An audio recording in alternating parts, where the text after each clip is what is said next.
Magandang gabi mga ka-amazing! Welcome back dito sa aking YouTube channel. Ako ang inyong tagapagkwento mula sa Amazing AI TV Fusion and Tagalog Stories. Isa na namang nakakakilabot na kwento ng kababalaghan ang hatid ko sa inyo ngayong gabi. Isa itong kwento ng isang antigong kasangkapan na may itinatagong madilim na lihim. Kaya kung mahilig kayo sa mga kwentong multo, misteryo at katatakutan, humanda na kayo dahil sisimulan na natin ang kwento ng Antigo. Sa isang mataong kalsada sa Vigan, Ilocos Sur, may isang lumang tindahan ng mga antigong gamit na halos nakatago sa mga mata ng modernong bisita. Marami na ang nagsasabing may kakaiba sa lugar na iyon. Pero si Mang Rene, isang retiradong karpintero mula sa Bulacan, ay hindi naniniwala sa mga kwento-kwento ng kababalaghan. Sa halip, mahilig siyang mangolekta ng mga lumang kasangkapan at muling ayusin ang mga ito para ibenta o gamitin sa sariling tahanan. Isang araw, napadpad siya sa tindahang iyon habang nagbabakasyon. Doon niya nakita ang isang lumang aparador na yari sa Nara.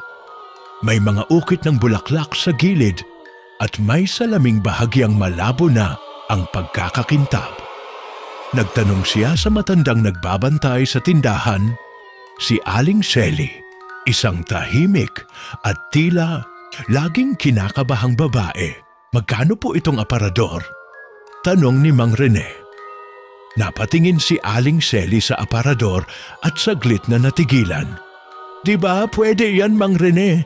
May kasaysayan yan. Kasaysayan? Lalong maganda.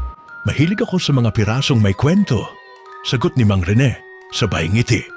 Nag-alangan si Aling Shelly pero kalaunan ay pumayag din. Sige. Pero isang paalala lang, huwag mong isasara ng tuluyan ang pinto niyan kapag gabi. Napatawa si Mang Rene. At bakit naman? Baka mabarahan ng kaluluwa? Hindi na sumagot si Aling Shelly. Basta ibinalot na lang ang aparador at pinadeliver ito sa bahay ni Mang Rene sa San Miguel, Bulacan.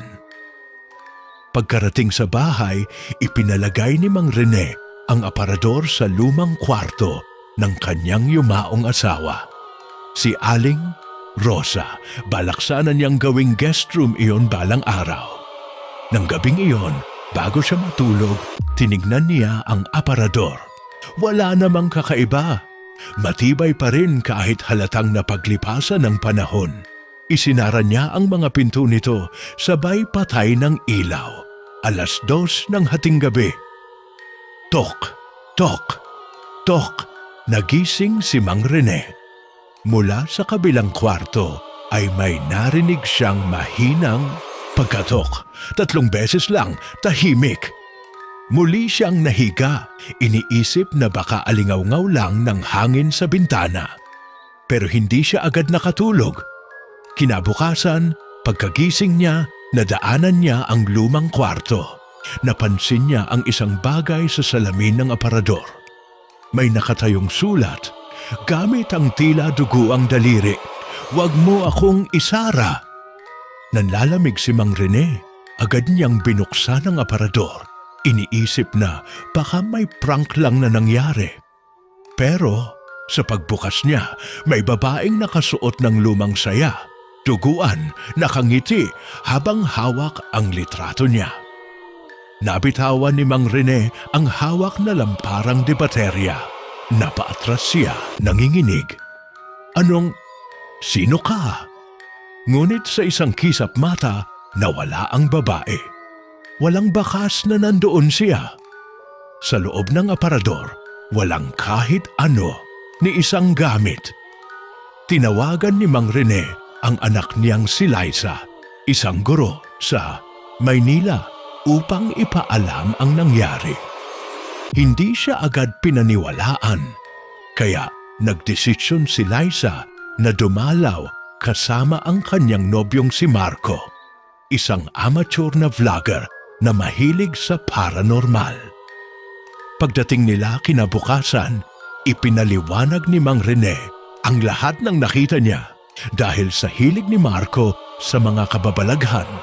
Nagdesisyon itong i-video ang aparador habang naka-night vision mode ang kanyang kamera. Anong gagawin natin? Tanong ni Liza. Maghihintay tayo ng alas 12. Tignan natin kung totoo nga ang sinasabi ni tatay, sagot ni Marco. Nag-set up sila ng mga ilaw, camera at voice recorder. Tumahimik ang buong bahay nang sumapit ang hating gabi. Wala munang nangyari sa loob ng 5 minuto hanggang sa biglang muling tumunog ang pagkatok, tutok, tub, tush, ku, tok, toko tila nagmumula ito sa loob ng aparador. Lumapit si Marco habang kinukuhanan ng video. May tunog talaga, Liza, galing sa loob nito. Dahan-dahan niyang binuksan ang pinto ng aparador. Walang laman. Pero biglang bumukas ang ilaw sa hallway kahit walang tao roon. Sunod-sunod ang pagbukas at pagsara ng mga bintana. Tumayo ang balahibo ni Liza. Sa kamera ni Marco, may lumitaw na mukha ng babae sa salamin. Nakangiti, nakatitig sa kanila. Pero nang silipin nila ang salamin, wala namang nakikita. Kinabukasan, nagdesisyon silang bumalik sa tindahan sa Vigan upang kausapin si Aling Shelly. Pagdating doon, sarado na ang tindahan. Ayon sa mga kapitbahay, 3 taon nang patay si Aling Shelly. Imposible. Nakausap ko siya nitong linggo lang, giit ni Mang Rene. Isa sa mga matatanda sa lugar ang lumapit. Ang aparador na yan, dating pag-aari ng isang dalagang pinatay ng sariling kasintahan. Nilagyan ng katawan niya ang loob niyan bago sinunog ang bahay. Hanggang ngayon, hinahanap pa rin niya ang lalaking iyon. Sabay silip ng matanda kay Mang Rene, kamukhang kamukha mo ang lalaking iyon. Pagka-uwi nila, Mang Rene, Liza at Marco sa Bulacan, hindi na nila natiis ang katahimikan ng bahay. Kahit araw, ramdam ang malamig na hangin na tila umiikot lamang sa paligid ng aparador. Si Liza, bagamat hindi naniniwala noon, ay nag-umpisa ng makaramdam ng takot. Si Marco naman ay halos hindi na tinatanggal ang kamera mula sa kanyang kamay. Palaging nakarecord. Tay, sambit ni Liza habang kumakain sila ng hapunan. Sigurado po ba kayong wala kayong alam sa babaeng iyon? Umiling si Mang Rene. Wala, hindi ko siya kilala. Pero simula nang mamatay ang nanay mo, madalas akong magising sa kalagitnaan ng gabi. Akala ko noon, dala lang ng lungkot. Hindi kaya... Hindi lang basta kasangkapan yan, tay. Baka may connection yan sa inyo. Sabat ni Marco habang pinapakita ang slow motion footage ng salamin. May bahagi rong makikita ang mga mata ng babae. Pula, galit, pero laging nakangiti. Sa gabing iyon, nagdesisyon silang lahat na matulog sa isang kwarto. Iniwan nilang nakabukas ang aparador gaya ng paalala noon ni Aling Shelly. Bandang alas 2 ng madaling araw, may narinig na kaluskos mula sa hallway. Si Marco ang unang bumangon. Hawak ang kamera, lumabas siya sa kwarto. Tahimik ang buong bahay, maliban sa mahinang lagitik mula sa kisame. May daga lang siguro, bulong niya. Ngunit nang ibaba niya ang kamera, pagkatapos ng ilang minuto, may babaeng nakatayo sa likod niya sa screen. Pero paglingon niya, wala. Biglang bumukas ang ilaw sa sala. Bumilis ang tibok ng puso niya. Nang ibalik niya ang tingin sa kamera, wala na ang babaeng kanina sa screen. Pero sa kabilang bahagi ng hallway, May humahaplos sa kurtina, walang katao-tao. Tumakbo siya pabalik sa kwarto. Lisa, Tay! May gumagalaw sa bahay, nagising silang lahat. Ngunit bago pa man sila makalabas ng kwarto, kusang bumukas ang pintuan ng lumang kwarto kung saan naroon ang aparador. Sumilip si Mang Rene. Nanlaki ang kanyang mga mata. Ang salamin ng aparador ay may bagong sulat, tila gamit pa rin ang duguang daliri. Bakit mo ako iniwan? Hindi ako yan. Hindi ko siya kilala. Sigaw ni Mang Rene. Pero Tay, bakit pangalan niyo ang nasa papel na hawak niya kagabi? Tanong ni Lisa. Nanginginig. Maya-maya, may narinig silang iyak. Tinig ng babae. Malungkot. Humahagulgol. Patawad, Rene. Bumukas muli ang aparador, bagamat walang humahawak dito. Sa loob, may makikita silang lumang sulat. May petsang 1972. Binuksan ni Lisa ang papel. Mahal kong Rene, kung tunay nga ang pag-ibig mo, bakit mo ako iniwang duguan at nilamon ng apoy? Sinabi mong maghihintay ka, ngunit iniwan mo akong bilanggo ng kahapon. Hindi na nagsalita si Mang Rene. Nakaupo na siya sa sahig. Hawak ang ulo, tila may biglang bumalik na alaala sa kanya. Hindi pwedeng siya yun. Bulong niya. Siya, Tay? Sino siya? Tanong ni Liza, nanginginig. Si Teresa, unang-una kong kasintahan. Noong bago ko pa makilala ang nanay mo, tumakas kami noon pero nasunog ang bahay ng pamilya nila. Akala ko patay na siya. Akala ko ako ang dahilan. Tumayo si Marco. Tay, baka siya nga yun. Baka hindi siya nakalabas sa sunog. At ngayon, binalikan ka niya. Biglang pumutok ang lahat ng ilaw sa bahay. Sa dilim, naramdaman nilang may malamig na hangin na dumaan sa pagitan nila. Isa-isang bumukas ang mga kabinet, ang mga drawer, ang mga pinto sa buong bahay. Parang may naghahanap. Mula sa aparador, may lumitaw na aninong hugis babae. Rene, bulong nito. Ako si Teresa. Bumalik ako para tapusin ang hindi natin natapos. Ang anino ay tila sumasayaw sa hangin. Si Mang Rene ay hindi na makakilos. Patawarin mo ako, sigaw ni Mang Rene. Wala akong balak na iwan ka noon. Akala ko wala ka na. Ngunit ang ngiti ni Teresa ay lalong lumaki. Ang kanyang mga mata halos umuusok sa galit. Hindi mo ako hinanap. Iyon ang kasalanan mo. Pinili mong limutin ako. At ngayong nahanap na kita, hindi na kita pakakawalan. Biglang tumigil ang lahat ng ingay. Nagising silang tatlo kinabukasan sa sala, parang walang nangyari. Pero nang tingnan ni Marco ang kamera, walang na-record ni isang segundo ng gabing iyon. Lahat ng footage ay blanco, puro static. Ngunit sa loob ng aparador, may bagong sulat. Nandito lang ako at maghihintay. Kinabukasan, habang tahimik na kumakain ng almusal sina Lisa, Marco at Mang Rene, napansin nilang tila mas bumigat ang hangin sa loob ng bahay. Walang gustong magsalita.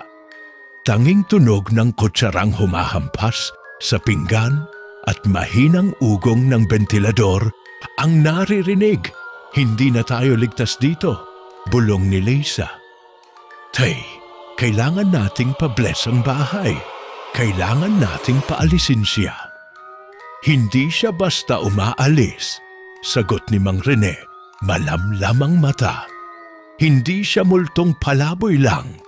Isa siyang ligaw na alaala, isa siyang galit na diwa. Anong ibig niyong sabihin? Tanong. ni Marco habang tinatanggal ang memory card ng kanyang camera. Masama bang kaluluwa si Teresa? Hindi, pero naging ganun siya, sagot ni Mang Rene. Dahil sa akin, dahil sa kasalanang iniwan ko siyang nasusunog habang ako'y tumatakbo palayo. Lisa, bagamat natatakot, ay nagdesisyong maghanap ng tulong. Tinawagan niya ang kanyang matalik na kaibigan mula sa kolehiyo, si Sister Clarice, isang madre na ngayoy nakatalaga sa kumbento sa San Rafael. Hindi nagdalawang isip ang kaibigan at sinabing darating siya kinabukasan. Pagsapit ng gabi, tila mas naging agresibo si Teresa. Habang naglalakad si Marco papunta sa banyo, biglang nag-shut off ang lahat ng ilaw.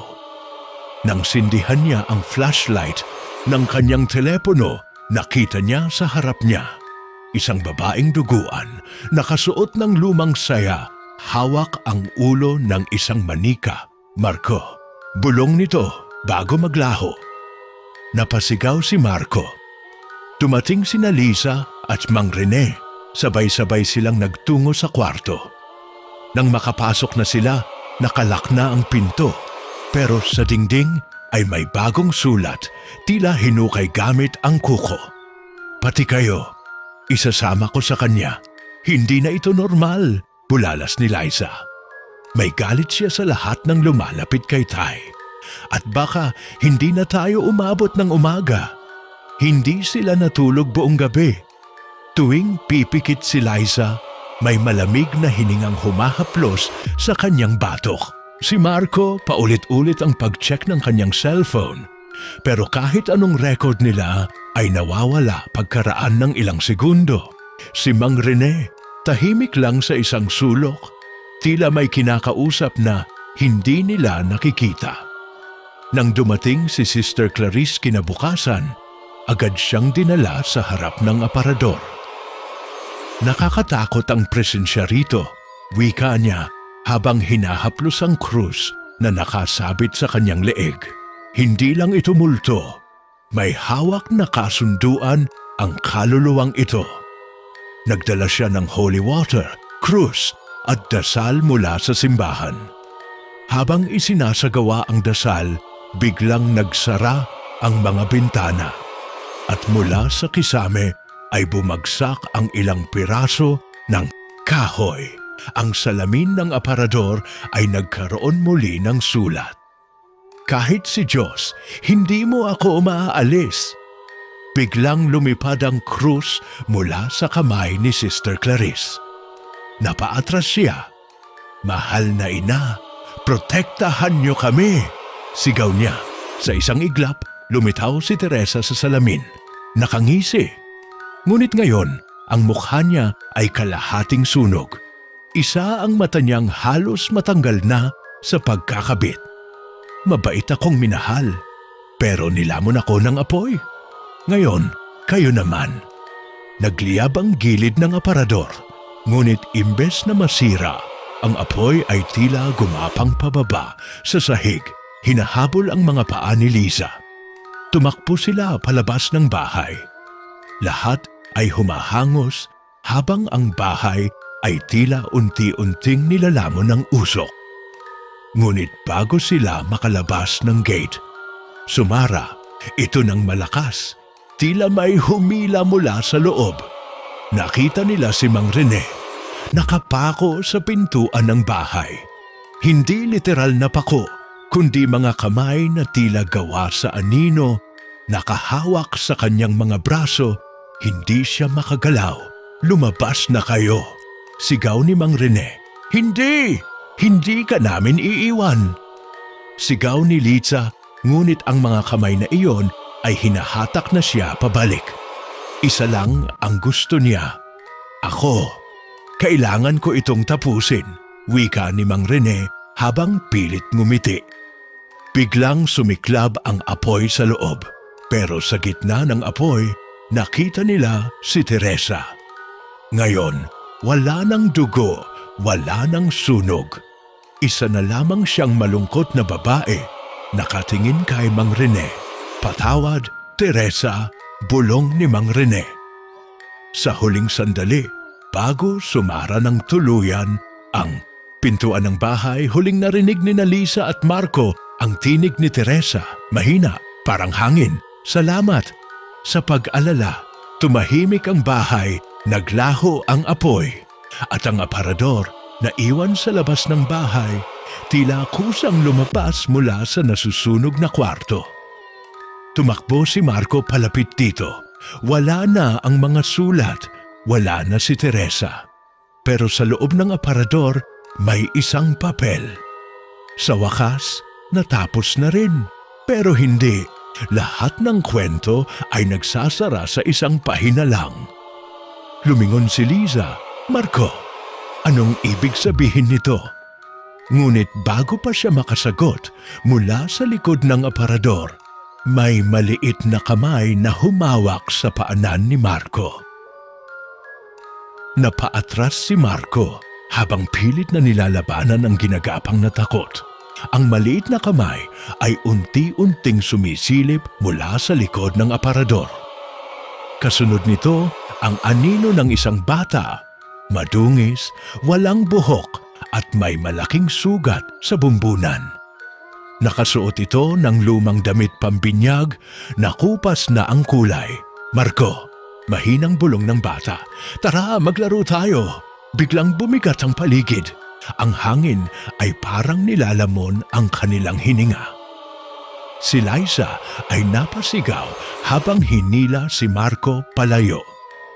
Pinitawan siya ng maliit na kamay at mabilis na nagsara ang pintuan ng aparador.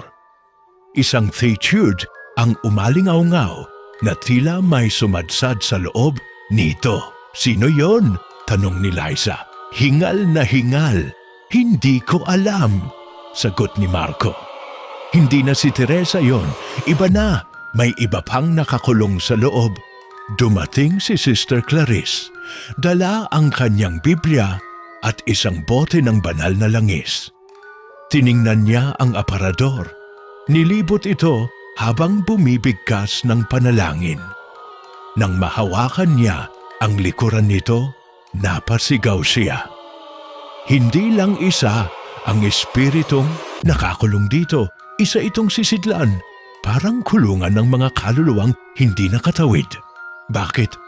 Bakit ngayon lang sila lumilitaw? Tanong ni Liza, nanginginig. Dahil bumukas ang pinto. Noong sinilip mo ito sa unang gabi, Rene, hinayaan mong pumasok muli ang nakaraan sa kasalukuyan. Ngunit wala na si Mang Rene. Naabo ang katawan niya sa pagkasunog, ngunit walang ibang palatandaan kung nasaan ang kanyang mga labi. Pansamantalang iniakyat nila ang aparador sa kamalig sa likod ng bahay. Inilok nila ito sa loob ng isang silid na bakal na dating imbakan ni Mang Rene ng mga kasangkapan. Bago sila umalis, ibinalot ni Sister Clarice sa aparador ang isang rosaryo ng itim na kahoy mula sa Vatican. Makalipas ang 3 araw, dinala ni Liza at Marco ang ilang eksperto sa paranormal. Isang grupo ng mga tinatawag na mga bantay dilim, kilala sa kanilang pagsasara ng mga portal at pagharap sa mga sumpa ng lumang panahon. Isinama nila si Ka Enrico, isang matandang albularyo mula sa Sorsogon na may malawak na karanasan sa mga bagay na espiritual. Nang makita niya ang aparador, agad siyang nagdasal ng salitang Latin, sabay sabi, may ukit sa ilalim nito, isang sinaunang orasyon para sa pagbitag ng kaluluwa. Ginamit ito noon ng mga Kastila para ikulong ang mga itinuturing nilang demonyo. Teka, anong ibig niyong sabihin? Gawa ito para magkulong ng mga multo? Tanong ni Marco. Hindi lang multo, hiho, sagot ni Ka Enrico. Mga di matahimik na kaluluwa, mga elemento ng kadiliman, mga nilalang na hindi dapat maglakad sa mundong ito at sa loob ng aparador na ito may isa pang natutulog. Ano pong ibig sabihin noon? Tanong ni Liza. Ito ang huling pintuan. Ang aparador ay parang dibdib ng mga lihim. Kung binuksan mo ito, kailangan mong harapin ang bawat nilalang na nahulog sa limot. Gabi ng ika-4 na araw, biglang umiyak ang sanggol ng kapitbahay. Umalingaw-ngaw sa buong barangay ang isang matinis na iyak, kasunod ang pagputok ng mga ilaw at pagkawala ng kuryente sa buong lugar. Bumalik sina Liza, Marco, Sister Clarice at ang grupo sa silid ng aparador. Pero pagpasok nila, wala na ito sa loob. Paanong? Liza, ikaw ba ang kumuha nito? Tanong ni Marco. Hindi! Nakalak yan buong araw. Lumingon si Ka Enrico sa gilid ng silid. May bakas ng putik, tila may gumapang palabas. Isang mensahe ang naiwan sa pader gamit ang putik at dugo. Mas marami pa kami at gising na ang pinuno. Tumahimik silang lahat. Si Sister Clarice ay napaluhod sabay hawak sa kanyang rosaryo. Kailangan na nating isara ang portal bago mahuli ang lahat. Bumalik sila sa bahay ni Mang Rene. Doon nila nakita ang aparador nakatayo sa gitna ng sala, bukas ang 2 pinto at sa loob. May isang nilalang na ngayon lang nila nakita. Hindi ito tao. Mahaba ang katawan, parang uod na may braso. May 3 mukha sa iisang ulo. Lahat ay nakangisi. Ang mga mata nito ay walang iris, puro puti.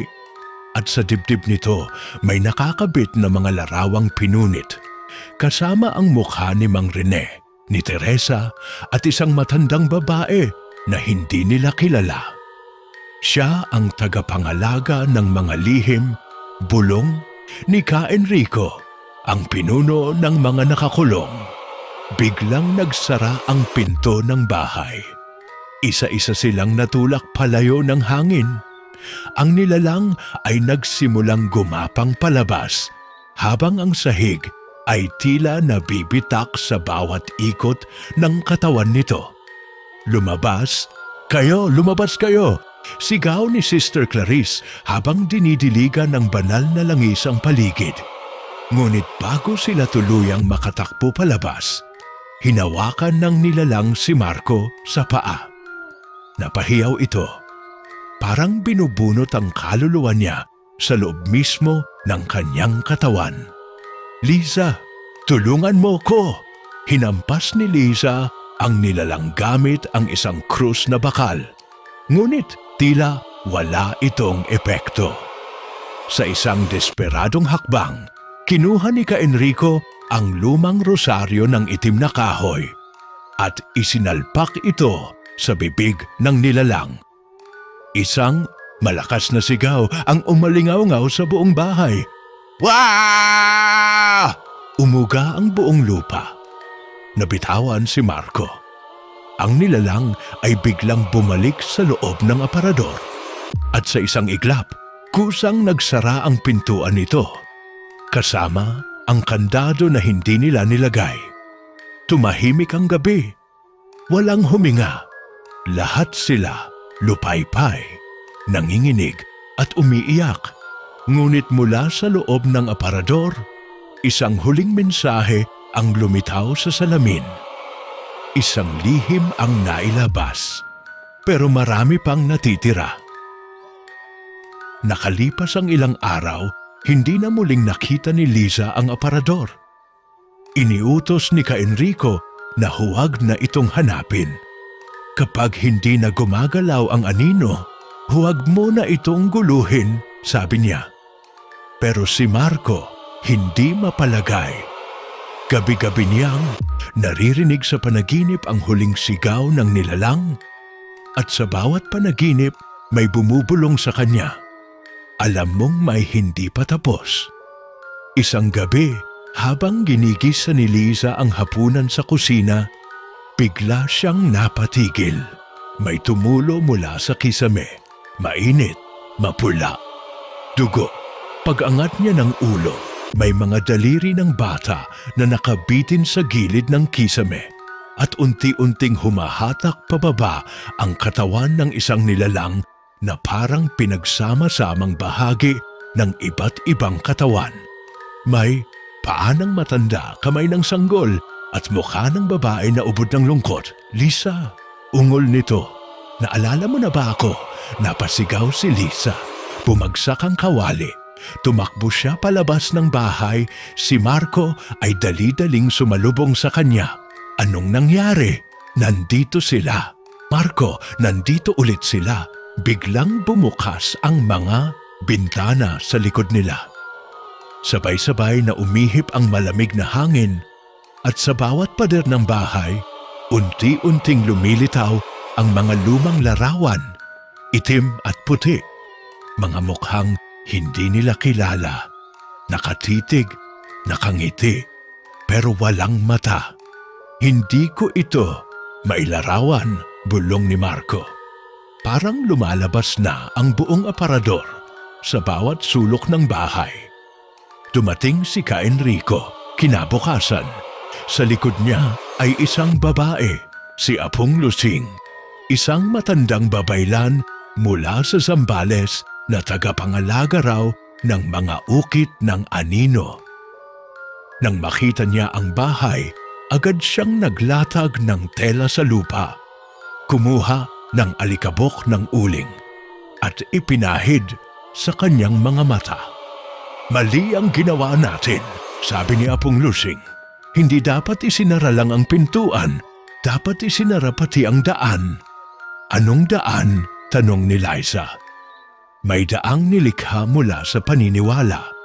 Tuwing may nakakakita, may nakakaramdam, o may naniniwala, nagbubukas ang daang iyon. At ngayon, masyado ng marami ang nakakakita. Dinala nila si Apong Lusing sa silid kung saan dating inilagay ang aparador. Pero laking gulat nila, may bago ng aparador doon. Mas luma, mas itim. At sa ibabaw ng salamin, may nakaukit, antigo. Hindi ba't ito rin yung unang aparador? Tanong ni Marco. Hindi, iba ito. Pero pareho ang kaluluwa nito, sagot ni Apong Lusing. Ang antigo ay hindi lang bagay, isa siyang nilalang, isa siyang kasangkapan ng mga kaluluwa. At kapag pinapalayas mo sila, lumilipat sila sa bagong sisidlan. Tinangka nilang sunugin ang aparador. Binuhusan nila ito ng gasolina, sinindihan. Ngunit sa halip na masunog, tumunog ito. Tok, tok, tok, 3 beses, malinaw. Parang kumakatok. Sa loob, tumigil si Marco, tumingin kay Liza. Naalala mo yung unang gabi, Liza? Ganyan din ang tunog. 3 katok, hindi na sila umimik. Pero bigla, bumukas ang salamin ng aparador. Mula sa loob, may papel na dahan-dahang lumabas, tila lumulutang sa hangin. Nahulog ito sa paanan ni Apong Lusing. Pinulot niya ito at binasa ng mahina. Kapag binuksan mo ang huling pinto, hindi ka na makakabalik. Marco, Liza, sabi ni Apong Lusing, kayo ang naging daan, kayo rin ang pwedeng magsara. Paano? Tanong ni Liza, nanginginig sa pamamagitan ng pag-alala at pagsakripisyo. Habang sinasabi ito ni Apong Lusing, biglang umuga ang buong bahay. Mula sa kisame pader at sahig, nagsimulang gumapang ang mga anino. Isa-isa silang naging hugis tao. May babae, may bata, may sundalong Kastila, may madre, may taong sunog ang balat. Lahat sila ay umiiyak. Umiiyak pero nakangiti. Bakit sila? Natutuwang umiiyak, tanong ni Marco. Dahil alam nilang may makakatapos. Sagot ni Ka Enrico. Pero may kapalit. Tumayo si Apong Lusing sa harap ng aparador. Inilabas niya ang isang kutsilyong may ginto sa hawakan at pilit na inilagari ang gilid ng salamin. Lahat ng kaluluwang lumaya. Kailangang may pumasok na bago. Biglang naglakad si Marco, humakbang palapit. "Hindi, Marco! Huwag kang pumasok!" Sigaw ni Liza. Liza, sa panaginip ko, paulit-ulit kong nakikita kung paano mamatay si Teresa. Kung paano siya naghintay. At kung paano siya naging bahagi ng Antigo. Baka ako ang kailangan. Hawak ni Marco ang larawan ni Mang Rene. Tumitig siya sa aparador. Sa loob nito, unti-unting bumubukas ang dilim. Hindi na salamin ang nakikita, kundi isang parang kuwartong walang hangganan. Isang mundo ng anino, humakbang siya. Isa, dalawa, biglang lumapit si Liza. Hinawakan siya sa braso. "Kung pupunta ka, sasama ako." Ngunit bago pa sila makapasok, biglang nagsara ang pinto ng aparador. Nabitawan nila ang larawan ni Mang Rene. Sa salamin, may bagong mensahe. Hindi pa ngayon, may mas masahol pa. Napatingin silang lahat sa paligid. Ang mga anino ngayon ay natutunaw. Sumasanib sa mga dingding, sa lupa, sa hangin. Biglang naging madilim ang paligid. At sa gitna ng katahimikan, isang tinig ang bumigkas mula sa ilalim ng aparador. Nandito na ang susunod na sisidlan. Makalipas ang isang linggo, ang buong bahay ni Mang Rene ay tila pinasok ng isang matagal nang iniwang bagyo. Lahat ng gamit ay may bakas ng pagkakagalaw. Ang mga pader ay may guhit-guhit na tila kuko. At ang sahig ay may mga marka ng matatalim na anino. Kahit walang tao, may mga yapak. Kahit walang hangin, gumagalaw ang kurtina. "Hindi ko na kayang manatili dito," bulong ni Liza habang nag-iimpake. "Hindi na ito bahay, parang libingan na ng lahat ng alaala."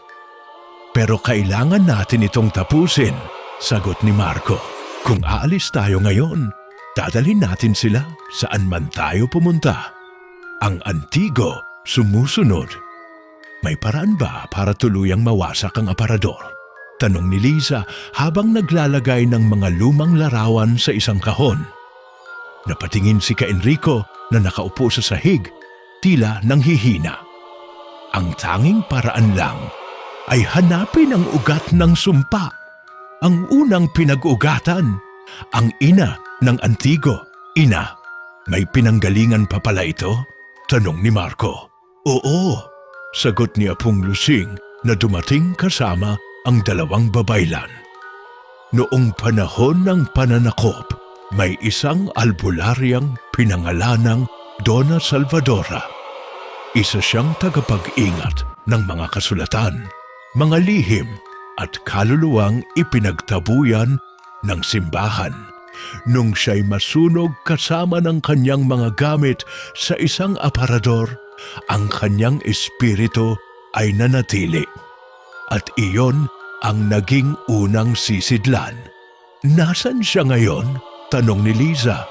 "Doon sa pinagmulan, sa Vigan. Sa lumang kumbento na sinunog ng mga preyle dahil sa akusasyong bruhasya. Ang lugar na iyon ay tinatawag ngayong Casa Silencio." Naglakbay sila kinabukasan. 4 na oras na biyahe patungong Vigan. Sa daan pa lang, nararamdaman na nila ang bigat. Sa bawat puno, sa bawat anino ng palayan, may matang sumusunod. Pagsapit sa Casa Silencio, isang lumang bahay na bato ang bumungad. Itim na kahoy, nakasara ang lahat ng bintana.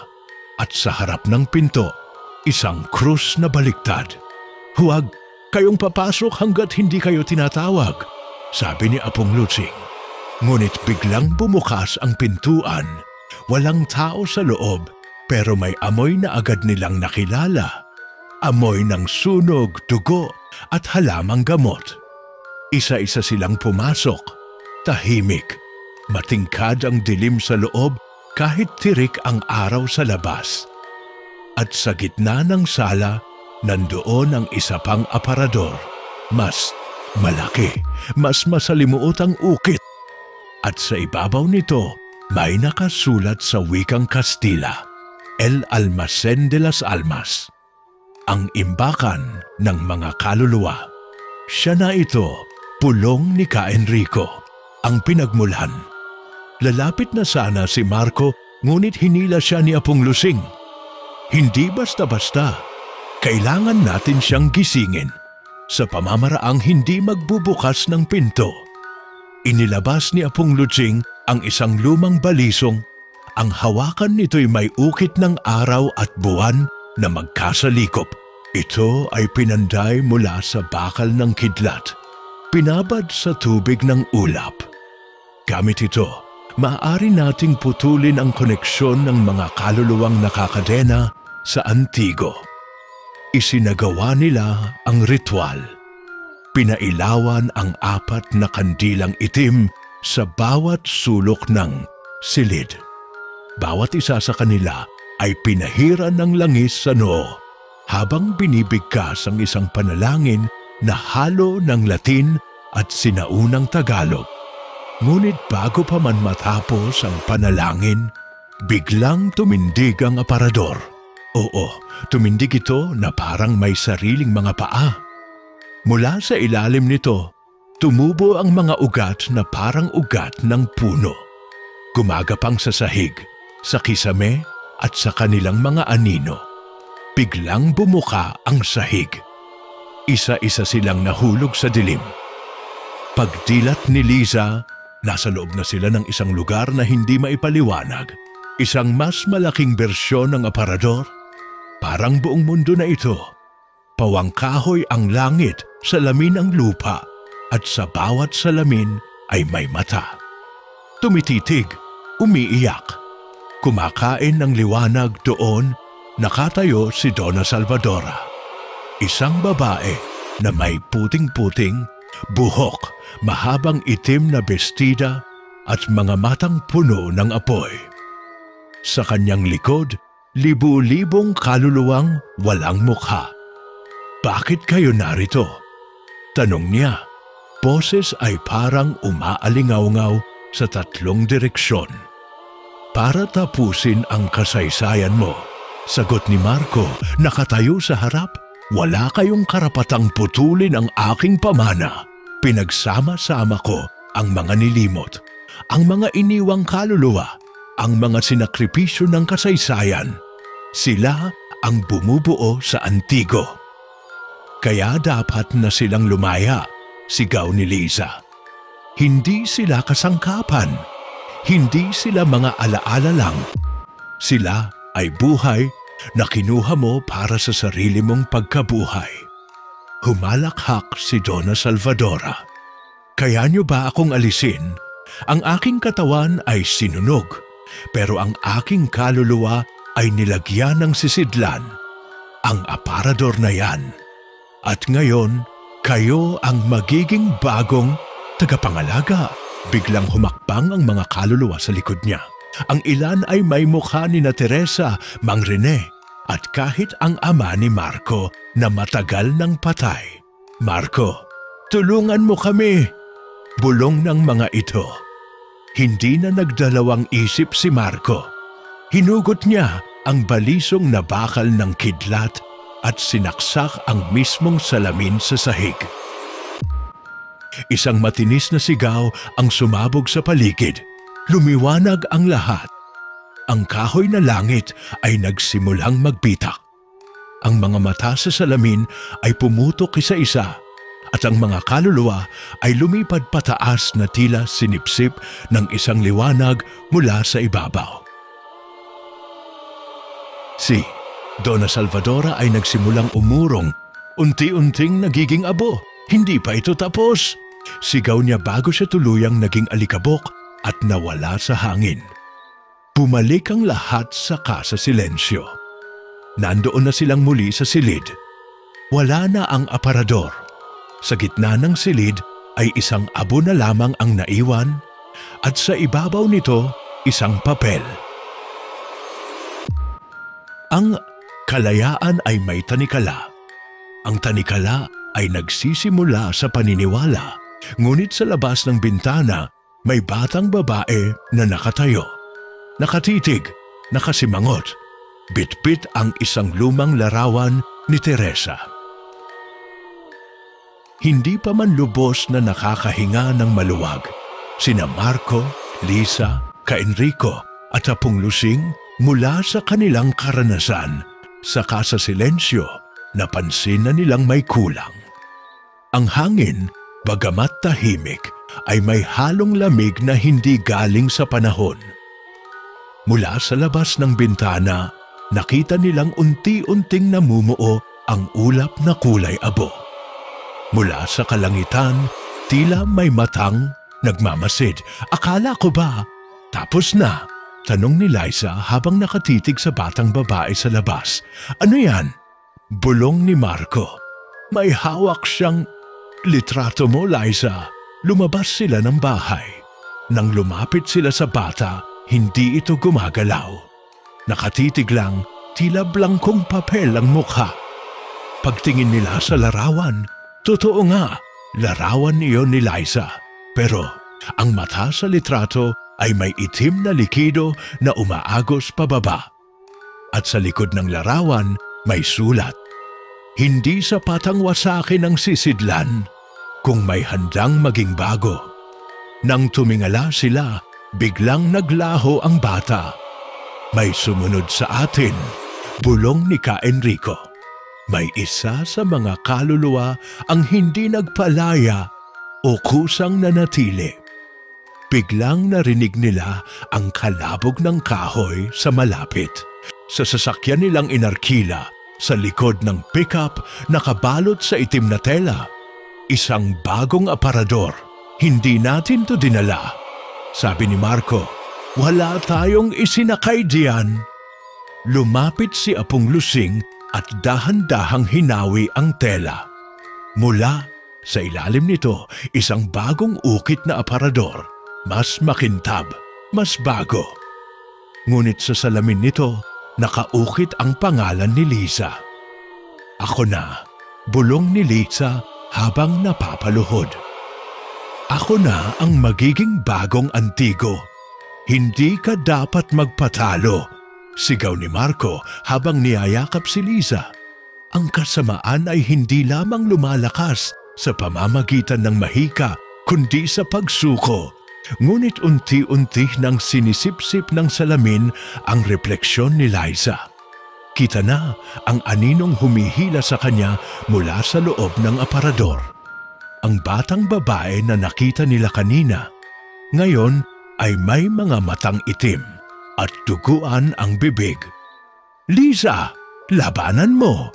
Sigaw ni Enrico habang tinangkaan niyang gamitin ang balisong upang sirain muli ang salamin. Ngunit ngayon, ang salamin ay tila asero. Hindi na tinatablan ng kahit anong puwersa. Ang bagong aparador ay gawa na sa katawan ng mga dating kaluluwa. Wika ni Apong Lusing, ang sisidlan ay hindi basta sisira dahil ito ay nabubuhay na. Nagpupumiglas si Liza habang unti-unting nawawala ang kalahating katawan niya sa refleksyon. Hindi ako papayag, sigaw ni Liza. Kung ako ang pipiliin ng Antigo, ako ang tatapos sa kanya. Sa huling lakas, kinuha niya ang balisong at sinaksak ang sarili sa gitna ng dibdib. Sabay na napunit ang refleksyon at ang salamin. Sumabog ang liwanag, ang aparador ay naghiwa-hiwalay, lumipad ang mga piraso sa ere, at isang matinis na hiyaw ng sanggol at matandang babae ang sabay na sumambulat. Paghupa ng liwanag, Tahimik na ang paligid. Wala na ang bagong aparador. Wala na si Lisa. Lumipas ang 1 buwan. Sa sementeryo ng San Ildefonso, nakatayo si Marco sa harap ng lapida ni Lisa. May dala siyang litrato nilang dalawa. Nakangiti si Lisa sa larawan, parang walang nangyari. Salamat, Lisa. Ikaw ang naging huling sisidlan at ang huling lumaban. Umalis si Marco, dala ang mabigat na puso, ngunit may kapayapaan. Ngunit habang unti-unti nang umaalis ang mga tao sa sementeryo, may batang babae na naman sa malayo, nakaputing bestida. Nakatayo, nakatitig, at pitpit ang isang bagong aparador na laruan. At sa loob ng maliit na salamin ng laruan, refleksyon ni Marco, ang dahan-dahang ngumingiti. At diyan na nagtatapos ang ating kwento, mga ka-amazing. Maraming salamat sa pagsama at pakikinig sa kwento nating antigo. Sana'y na-enjoy ninyo ang kilabot, hiwaga at misteryo ng isang antigong aparador na may dawsong itim at kaluluwang hindi matahimik. Huwag ninyong kalimutang i-like, i-share, mag-comment at mag-subscribe dito sa YouTube channel ng Amazing AI TV Fusion and Tagalog Stories. Ako ang inyong tagapagkwento at hanggang sa susunod nating kakatakutan, mga ka-amazing. Ingat kayo palagi at huwag basta-basta tatanggap ng antigong gamit, lalo na kung ito'y may salamin.